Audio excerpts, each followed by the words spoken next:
Hola Frank, how are you doing? I'm very well, thank you. We are having the hottest summer on record in England, and this is not a country that is built for hot weather, so everyone's dying. But aside from that, life is good. How are you? I'm doing well, thank you. And not sure if it's the same in Mexico. If not, we are very close to being in the Okay. same Wow. situation. Yeah. But Great. I mean, thank you so crazy, much. crazy time to be alive. Exactly, Frank. Well, first of all, thank you so much for taking the time to speak with us. Honestly, it's a pleasure to have you here. And I know you will be playing in Mexico, and you are celebrating 20 years since the release of Campfire Punk Rock. So Yeah. you are back on the road and you are doing a lot of things. So, the first question that I have for you is when you are listening to those early records, Frank, today, what do you feel has changed the most? Frank Turner, the musician, or Frank Turner, the person? Oh, that's a good question. I mean, I would start by saying I don't spend that much time listening to my own records because that seems a little psychotic to me. But that's a really good question, actually. I mean, I think that it's quite hard to disentangle the two because I have always written sort of autobiographically, you know. I think that as a musician, there's an intention there to grow and to change. You know, I don't want to repeat myself and say the same things twice. I mean, I'm sure I have here and there, but like, you know, I'm trying not to do that. I'm not sure that I'm quite intending to change as an individual person. That seems strange, but you do. I mean, I'm 44 now, and I listen back to Campfire Punk Rock or whatever, and it was like I was a young man when I made that record. And there's many parts of it that I'm proud of, and almost a bit kind of paternal. Do you know what I mean? And I sort of want to go, good for you, young me, kind of thing here and there. But like, there's also like a lot of it's a cumulative process. I can do the things I do now because I did that stuff back then, you know, both in terms of my career and touring and all that kind of thing, but also songwriting. You know, I worked through those ideas then, and that enabled me to get to the place for the ideas that I have now. Amazing. Thank you so much, Frank, for the answer. I love the answer. And I know you will be playing in Guadalajara, Querétaro, and Mexico City on this tour. What do you remember from your previous visit to Mexico, and what are you expecting from these particular shows? Well, so I was a latecomer to Mexico in my career, as in I think the first time we played Mexico was 2014, by which time I had played other places many times. And uh, I remember feeling bad that it took us that long to get down to Mexico. The welcome that I've had in Mexico has always been amazing, very warm reception. I mean, there is a sort of stereotype about Latin American audiences. I mean, it's not a bad one, but like about passion, you know, I think that Latin American audiences are Yeah. very passionate. And as somebody who is English and lives in London, I'm very familiar with the other end of the spectrum. Do you know what I mean? A lot of people just kind of doing this and being like, whatever about everything. And that's not really the vibe in Mexico. And that, by the way, is to your credit. Like, it's so much cool. Who the fuck? Life is too short to be cynical. Do you know what I mean? It's like, I feel like in Mexico, sorry, and Latin America generally, like if people like something, they just like it. And and it's not complicated and it's quite passionate. And I just think that's super cool. The last tour that I did in Mexico was the start of last year. I was out with Gaston and Longshot, and it was such a great tour. I mean, partly because I got to hang out with Gaston and see him play, but also we went to places that I had never been to before. Like most people, I'd been to Guadalajara, Mexico City, and maybe Monterrey. And yeah, we went to Querétaro, which I can now pronounce, which I couldn't before. And um, you know, it was just super cool to like see a bit more of, of Mexico and learn a bit more about the country, see some different places, all that kind of thing. So I'm excited to be coming back. I'm excited to be going to some different places. I hope to see some old friends and make some new ones. It's going to be fun. Absolutely. Thank you so much, Frank.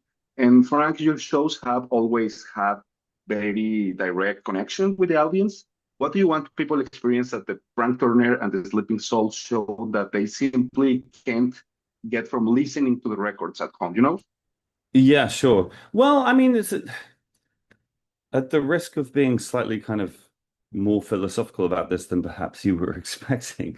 Like, I do like making records, and I do understand that it's an art form in itself. and all the rest of it. But in a lot of ways, I feel like the studio's like an artificial thing, you know, like starting with the fact that with modern technology, you know, you record different instruments at different times and you edit things and all the rest, and it's not quite capturing a performance. But even it's, you know, for me, a song is a living, breathing, organic thing, and it you record one version of it one time, and it becomes the version of that song, and it's like, yeah, not really. Like, um, I don't sit around and listen to my own records, but the other day I happened to listen back to a song called Photosynthesis and the way that we recorded it, and it's so different from how we play it live now. Not, it's not like different words or chords or anything, but just the feel has totally changed because I fucking played it every day for like 19 years, you know? Um, and it would be weird if it hadn't changed, I think, you know, at all. That would be strange. So I like live shows because I like live shows because it's more organic, it's more natural, it's more real, all those things. Um, I like it because it's ephemeral, it's momentary, you know, it's like you play every show is different because it's a different group of people in a different room on a different night, you know, and it's like everything in a show happens once, and either you were there or you weren't there. And there's something really magical about that for me, you know, and it's part of the reason why I'm like, I don't have rules about it, but it's like, put your fucking camera phone away, man. Like, live in the moment. That's the point, you know, is that it's a thing that happens one time. And if you were there, then you're lucky, you know, and I think that's a really beautiful thing.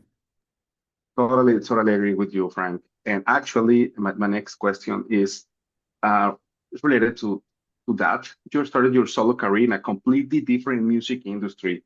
Today, we have streaming, we have TikTok, short form content, algorithms, and much faster cycle of music consumption in a certain way. What change has had the biggest impact on the way you think about being an artist nowadays? Well, so the first thing I would say is that I started being like part of the music industry proper in like 2003, let's say, something like that, 2002. I mean, I was fucking around with DIY hardcore scenes before then, but that's a slightly different thing. But it was funny because when I started being in the music industry, everybody was running around with their hair on fire, screaming about how the music industry was collapsing. And it hasn't stopped. Everybody tells everybody the music industry is about to collapse for different reasons every fucking year. Do you know what I mean? It's just like maybe it's just like this.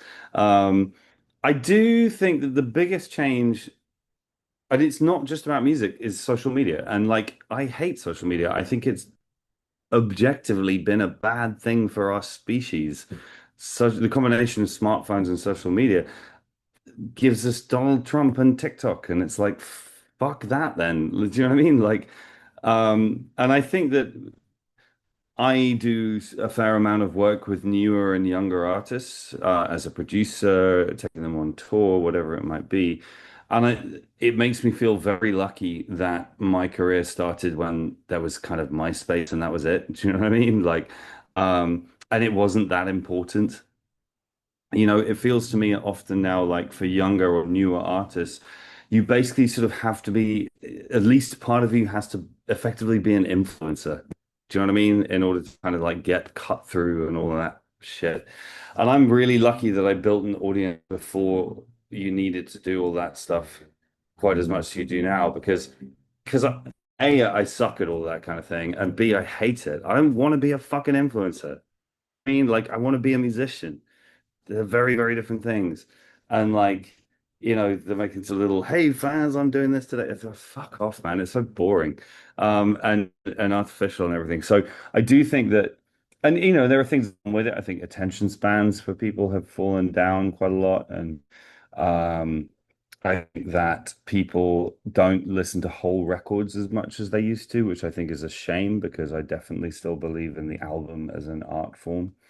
Um, and so there are things like that. But yeah, the biggest change has been the impact of social media, and I think it's mainly been a bad impact. Amazing, amazing. Thank you so much, Frank, for the answer. And returning back to Mexico shows, these shows will also be an opportunity for people to celebrate not just the 20-year journey with you, but also for people that maybe who will be discovering your music, you know? What does it mean to you to see different generations of fans sharing the same songs or same stage, same space with you?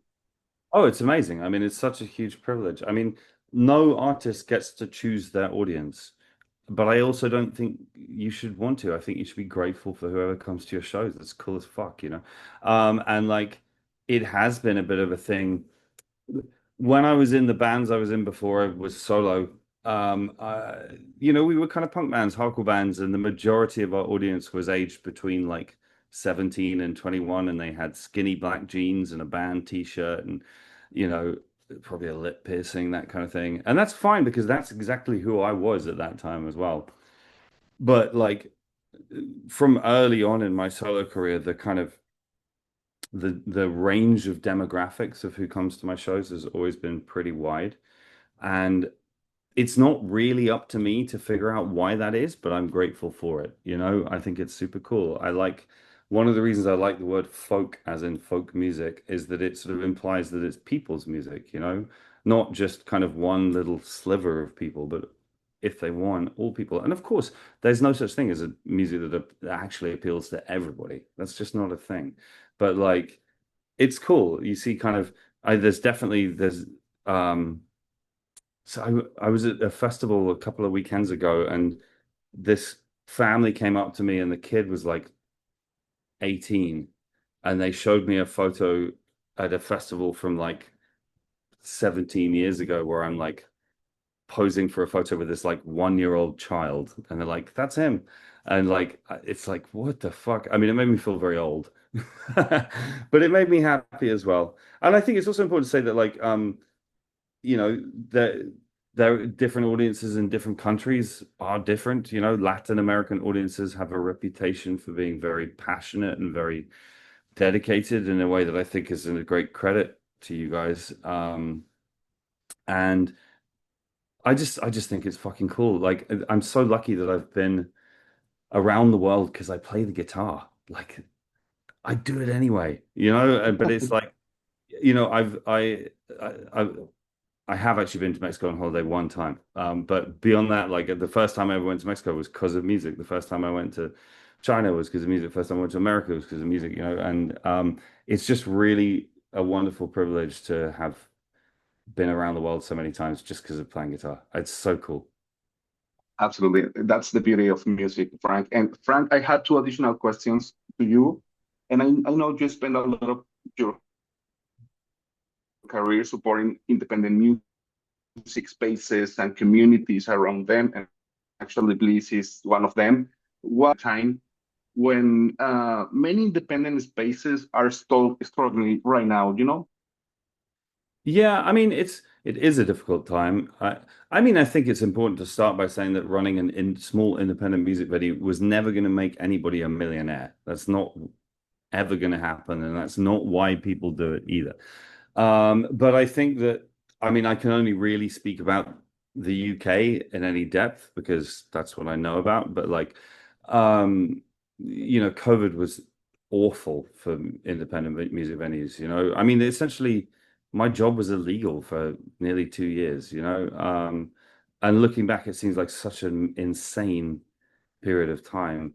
Um, I don't know what's going to happen in the future. Nor does anybody. I mean, there are many large problems, but there are also good people trying to figure out answers to them. I work with the Music Venue Trust, who do incredible work.